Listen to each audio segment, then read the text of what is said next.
денешното интервју за Курир разговараме со Драган Ковачки, член на извршниот комитет на ВМРО ДПМН. Добар ден, господине Ковачки. Добар ден и до вас. Овака на почетокот околу оваа корона криза, што веќе тлее преку година дена во држава, која што до сега плативме со преку 3700 човечки животи, ние се наоѓаме оние топ 5 светски листи по број на заразени и по број на починати. Некако многу се закасни со период и обезбедување на вакцини, почнување на процес на вакцинација, беше ветувано едно, добивме нешто сосема друго. Во таа насока исто беше ветено и вакцинирање на безбедносните структури, односно тие што се во првите редови во оваа криза покрај медицинскиот персонал, тука и полицијата, тука и војската која што беше мобилизирана за време на полициските часови, за која што исто беше најавено сега дека ќе биде вакцинирањето започнато, меѓутоа сепак препораките се нели поради вакцините AstraZeneca дека не може да се вакцинираат помлади луѓе, сепак тоа останува во некоја друга фаза. Зошто се закасни со се ова? Е едно ваше видување на ова. Зошто? Еден одговорот. Затоа што власта е неспособна. Тоа е зборот за што ја краси оваа влада. На што го базирам ова?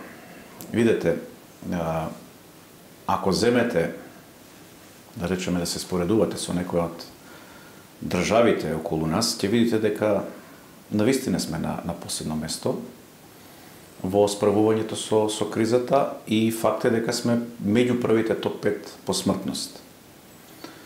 Неспособноста каде ја гледаме? Знаете, моментот кога се појави кризата, или кога дојде пандемијата, кога веќе беше прогласена, ние не сакавме како држава да учиме од државите кои што веќе имале вакви слични искуства. Такви искуства, например, има во справувањето со кризниот менеджмент во земјите од далекиот исток, да речеме еден Виетнам, еден Сингапур, еден Тајван. Не сакавме да погледнеме таму како се имаат справувано луѓето во 2003 во 2004 година со таквиот начин на зараза. Конкретно на што мислам? Во 2003-2004 година во Виетнам, една држава која што е околу 100 милиони,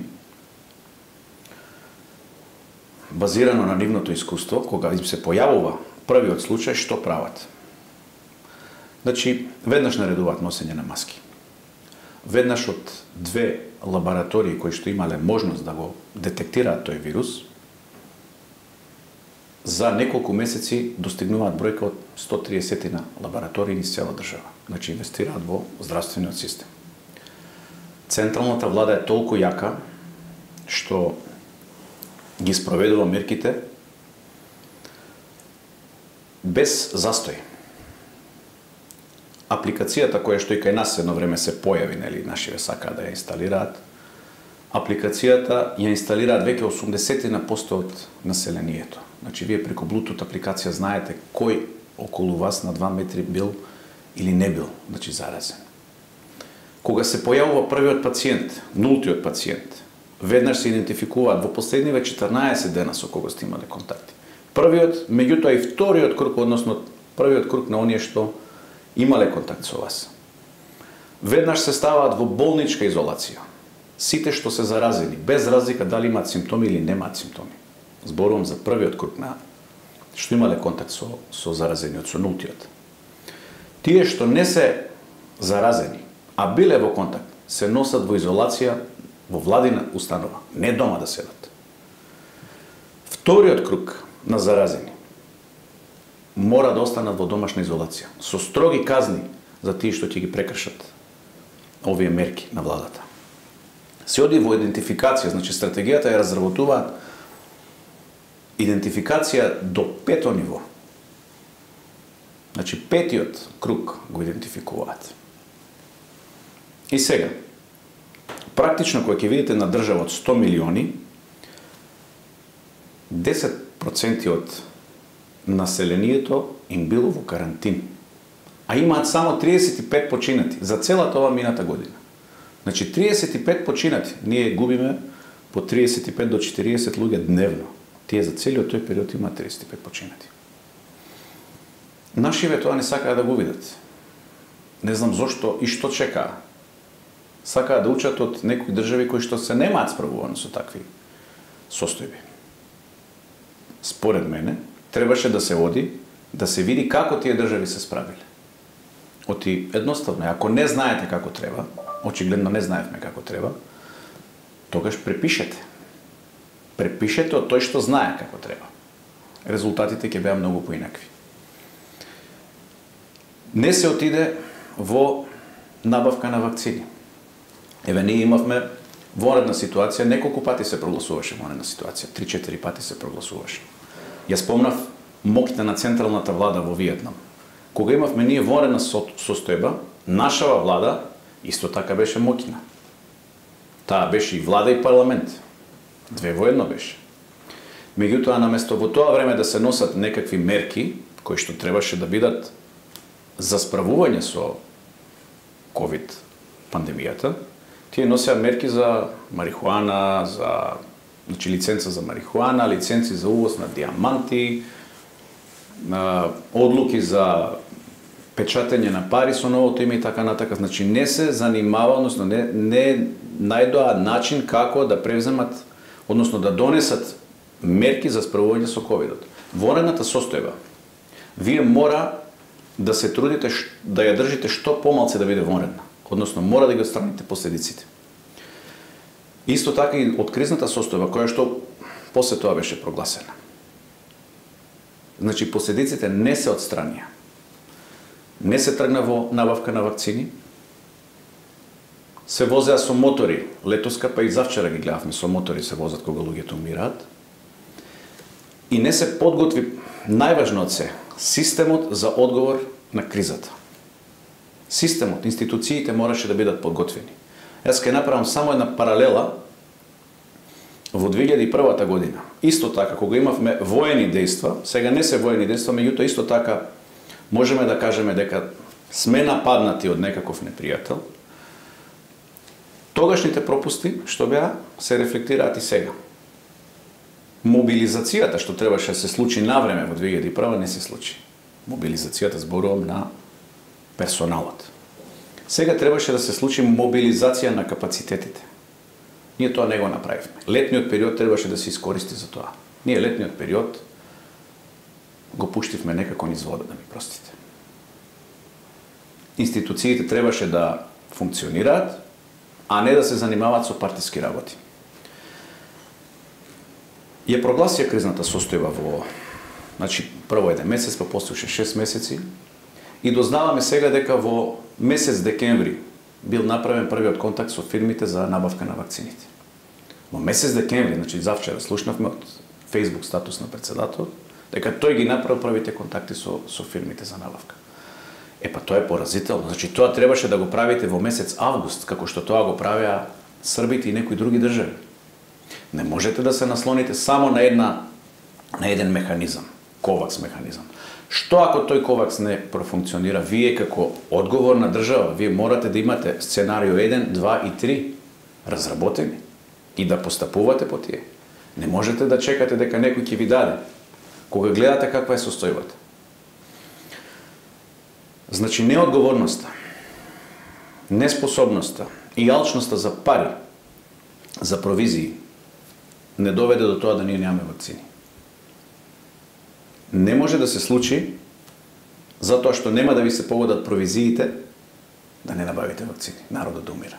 Тоа е неодговорно и за тоа треба да се носи кривична одговорност. Вие гледате во последно време дека умираат се повеќе млади лица. Грижата за тие лица, па и за повозрастните, не е на потребното ниво. Јас не сакам да зборувам за здравствениот систем, зашто не сум здравствен експерт. Меѓутоа гледам по Facebook, гледам по Twitter, што се случува во болничките установи. Значи, се бара легло повеќе. Луѓе нудат по 5000 евра за сместување на своите најблиски. Значи, нема место кај да се сместат. Па сега во ОД менуваме, хирургија ја правиме, COVID центар, не знам, кардио, го правиме ковид центар и така натака. Тоа требаше да се направи летото, минатата година. Место војската да се вади пред болници да биде стражар и да биде обезбедување, требаше да се инвестира во војничките капацитети, во воените амбуланти, во стационарите, каде што ќе се реновираат тие капацитети. Сега се, да речеме, во една лоша состојба. Тоа требаше да се направи. Во најмала рака.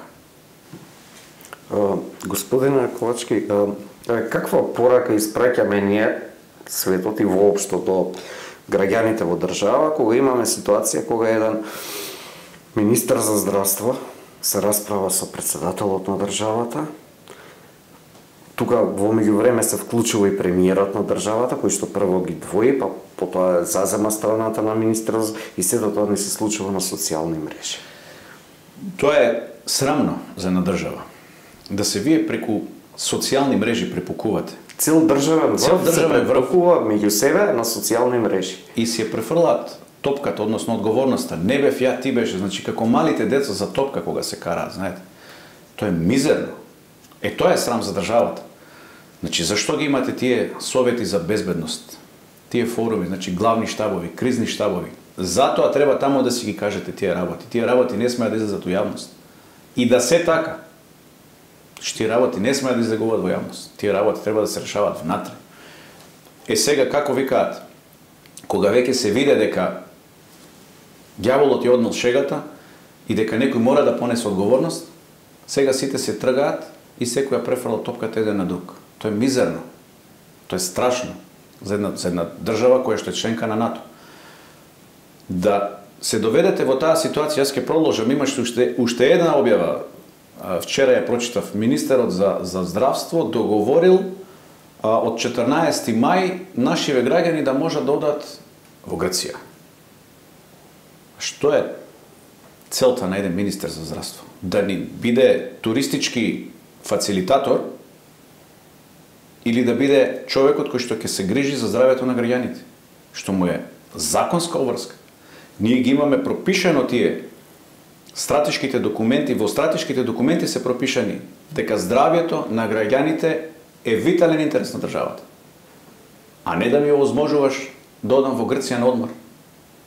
Вие не сте министер за туризам, ви сте министер за здравство. Начинот на кој што тоа се случи, пак ќе речем, препукувањето помеѓу тие, помеѓу владата и председателот, јас не можам да го разберам. И не ги разбирам ни двете тези. И нити председателот го разбирам со неговата теза, нити тезата на министерот за здравство ја разбирам. Не ги разбирам тие работи. Не може после година дена во криза, вие да тогаш се сетите дека некој потврлил. До сега што правевте? Колку совети за безбедност имавте? 7-8 на темата. Што ви беше главна тема? На сите совети за безбедност, една од темите секогаш била кризата со ковидот. И што добивме ние од тоа? Војската ја видовме на улиците. Тоа ли е мерка за борба со ковид? Па вие 2001 година имавте, војската не излезе на улиците. Ги немаше тие овластувања полициски. Така да, што да ви кажам? Наместо да се занимаваме со конкретни работи, да гледаме да ја намалиме смртноста од ковидот, ние се препукуваме кој е крив.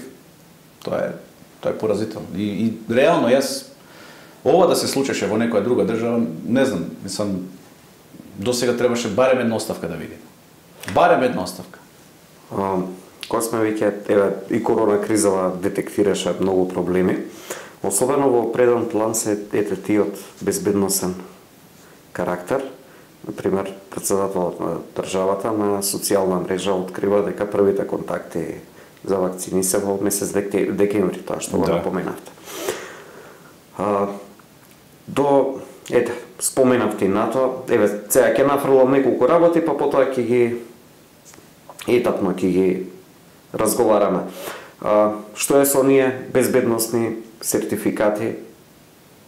Тука сте и вие загрозена актуелната власт сака да го одземе вашиот во опозиција во време кога десетици нивни кандидати се одбиени во НАТО и не им се дава затоа што имале контакт со други служби кои што се надвор од обрачот на НАТО. До тоа да имаме премиер на држава што се сеќаваме на оние телефонски разговори кои што беа објавувани, кои што руски пранкери се представуваа како други.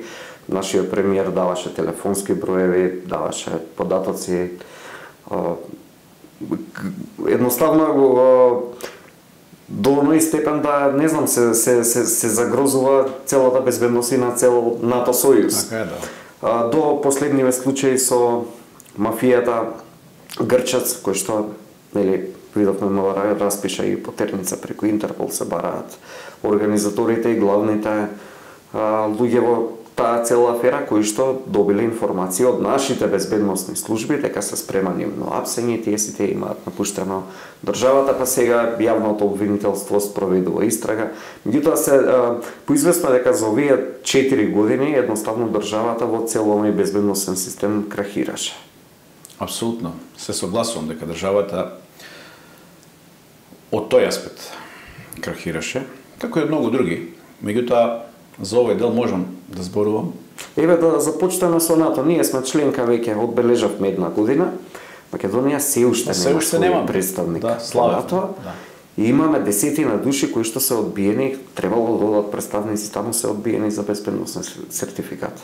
Како не сваќаат, како не гледаат, нова членка сме. Па како не сваќаат? Видете, јас имавме ни пресконференции за таа работа. Тоа е несериозно. Вие нанесувате штета не само на државата, на најмоцната светска алијанса. На алијанса нанесувате. Вие последниот пример пак ќе го земеме, кој што не врзан со воените структури, меѓутоа поврзан со дипломатијата. Еве го земете го последниот амбасадор што требаше да биде господинот Љубомир Фрчковски. Вашингтон не му дава акредитација и сега ние пак на сила, сакајќи да му учиниме на човекот, ќе го праќаме во Њујорк, затоа што за таму не треба акредитација. Човек за кој што, да кажеме, и Стојан Андов се произнесе, значи првиот претседател на собрание се има произнесено дека има нерасчистени работи околу атентатот на првиот претседател. И сега вие таков човек праќате во Њујорк, во Обединетите нации. Тоа е навреда за институцијата, исто така, за Обединетите нации, каде што сме членка. Според мене, начинот на кој што тоа се прави е многу несериозен и неодговорен. Мислам дека навистина треба да имаме еден посериозен пристап околу таа работа, затоа што си ја срамиме државата на тој начин. Ние не смееме да дозволиме да си ја срамиме државата. Зашто се платени тие луѓе кои што ја водат државата? За да ја срамат или да ја го белат образот, да ја чуваат честа? На овој начин не ја чуваат честа, нити го белат образот. Поврзано со... Ја веќе ме прашавте за мафијата во Грчец, апсењата и така натака. Па тоа не бе апсење, тоа беше така една фингерајка која што ја инсценира според мене Министерството за внатрешни работи. Јас сакам тука да и верувам на обвинителката Вилма Рускоска, која што вика дека било се испланирано, договорено и така натаму, меѓутоа акцијата била пробиена. Сега вие година дена да имате акција, односно отворен предмет за таа така наречена наркогрупација, како што она е наречена, или? И на крај, во финалето, некој да ве пробие, да ги оддаде плановите на обвинителството, односно на полицијата, мислам дека требаше веднаш да има апсења. Веднаш требаше уште истиот момент да има апсења.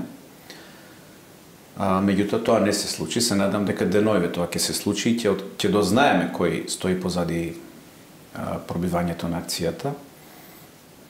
За мене е неспорно дека акцијата е пробиена од врвот. Мора да биде пробиена од врвот, затоа што врвот е тој кој што ги знае секогаш информациите, сите информации.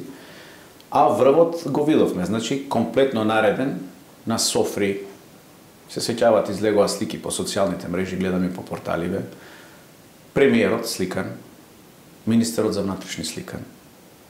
Првиот човек на Комисијата за одбрана и безбедност на Социјалдемократскиот сојуз кој што воедно и државен секретар во Министерството за одбрана, сликани на софри. Со токму тие наркобосови. Сега што треба ние да прашаме, уште кој ја платил сметката на крајот, нели? Једењето и пиењето кој го платил, не можете да се амнестирате дека не ги познавате тие луѓе. Че вие мора да излезете да ја објасните на јавноста. Што сте барале со тие луѓе? Се седели со секој на маса и на софра. И сега се чудиме кој го пробил обвинителството. За мене е неспорно. Меѓутоа да оставиме да видиме истрагата што ќе каже. Па го видовме и председателот, нели, тој на поминување како се сликал со одредени лица, имаше од неговиот кабинет известување дека не се познавал со луѓето. Видете, вие не мора да се познавате со луѓето. Вие затоа имате структури, служби имате. Тие служби што работеле? Кога вие одите да се сретнете со некого како државен функционер, па вие не одите лично, службите што работат? Тие служби треба да одат пред вас и да знаат со кого се среќавате, да ви известат. Ако ви известиле, е на ваша одговорност одите, тогаш ќе се понесете одговорност. Ако службите не ви известиле со кого се среќавате, тогаш некој од нив треба да понесе одговорност. Ни едно ни друго не видовме во овој меѓупериод. Меѓутоа, пак ќе речам, поврзано за службите сега, да отворам една друга тема. Очигледно е дека се масовно партизирани, строго непрофесионални во вравовите зборово и нанесуваат штета на државата. Во последно време гледам дека се примаат лица и во Министерството за внатрешни работи и во АРМ, лица кои што имаат досиеа, значи во Министерството за внатрешни работи, во некои оперативни евиденции се водени, а некои има дури и дела заведени во судските инстанции.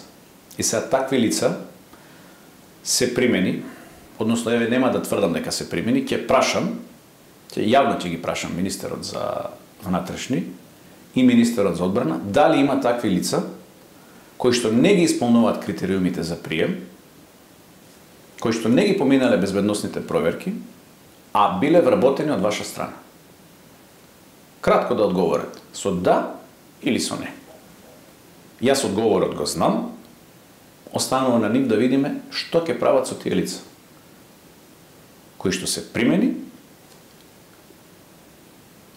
и се уште имаат, значи, активен статус во Министерството за внатрешни и во армијата. Дали службите ги известиле дека тие лица, дека има такви лица со досиеа, па овие тој факт не го земале во предвид, или пак службите потврдиле и не ги известиле. Како и да е, одговорност мора да има. Еве што е со овие безбедносни сертификати. Навистина страшно за држава, што пак ќе напоменам, сме нова членка на НАТО, а во меѓувреме државата сака да ви го одземе вас безбедносниот сертификат. Видете, јас немам податоци дека државата сака да ми го одземе на мене сертификатот, тоа меѓутоа е многу можно. Дури 90%, ако би одел со процентна точност, би одел. И не е до државата, значи тука е лично замешан министерот за одбрана, госпоѓата Шекеринска, која што е надлежна над воената служба за безбедност, која што ги прави тие проверки за воените лица и која што дава мислење пред дирекцијата за безбедност на класифицирани информации, која што дава, нели, на крајот оценка дали вие можете или не можете да имате безбедносен сертификат. Така да по наредба се прави, видете. Вие имате со една службена белешка луѓе отидоа во затвор. Зборам за години наназад, не зборам за последниве случаи. Така да ова што сега можеби да се случи и со мене, сосема е веројатно дека може да се случи. Затоа што обелоденувањето на скандалите кои што ги направивме во делот на кршење на класифицираните, на законот за класифицирани информации од страна на министерката за одбрана и на лицата околу нејзе и поднесените кривични пријави, мислам дека ќе не доведат до таа ситуација, затоа што они мора на некој начин да покажат дека лицето кое што тоа го прави, кое што го прокламира, ја прокламира НАТО наративот, всушност не е тоа. Така да, за очекување дека тоа ќе се случи, меѓутоа јас и во одговор на вашето прашање, кога ме прашавте, и тогаш реков, значи, ќе постои ревизија. Ќе се прегледаат сите документи. Секој што работел неправилно и непрофесионално, ќе влеземе во правна разрешница. Значи, нека си внимаваат луѓето што прават и како прават. И тие што седат на тие места се одговорни, треба да подпишуваат работи кои што се по закон, а не по собствено убедување. Или по убедување на некој предпоставен. Затоа сте платени, институциите мора да ги направиме професионални, а не партиски. Имате информации кои се има добиено безбедносен сертификат. Океј, НАТО некако се умеша тука, меѓутоа, еве, конкретно премиерот Заев има безбедносен сертификат? Па не знам сега, немам пристап до тие работи. Јас и да имам пристап не би можел да кажам, значи, затоа што тие работи се интерни. Меѓутоа, логично ми е прашањето, затоа после оние телефонски разговори кај што цел свет го слуша, како оддава тајни, дали тој човек се уште има... Значи, кога се прави проверката, сега по закон како е, кога се прави проверката се ценат одредени параметри и во тие параметри токму тие влегуваат. Значи, сега што ги споменавте, такво нешто, например, би требало да биде пречка за добивање на сертификат. Корупција исто така е пречка за добивање на сертификат. Значи, ги има таму, не се само двете, како што ги кажуваат во последно време, него е околу 11 точки се по кои што се проверува.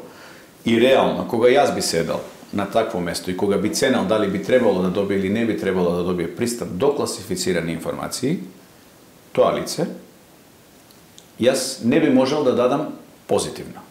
Реално, затоа што се прекршени подзаконските и законските прописи. Имаме сомнеш за таа работа. И не само тој, значи, целокупниот врв, еве да го наречам од социјалдемократскиот сојуз кој ќе погледнете, не би требало да добие. Тие седат со криминалци. Гледате, ви имате Шекеринска седи со Боки и со Катица, снимена и она не признава. Она кажува, дискутиравме за законот за јавно обвинителство. Со кого дискутиравте за законот за јавно обвинителство? Со криминалци. Тоа ли е работата на министер за одбрана? Па нели не се мешаат извршната власт и законодавната структура? Зошто? Што седете? Што разговаравте? Че не е тоа. Разбирате? Така да... Има многу што треба да се истражи тука и да се докаже. И тоа ќе следи, верувам, во наредниот период.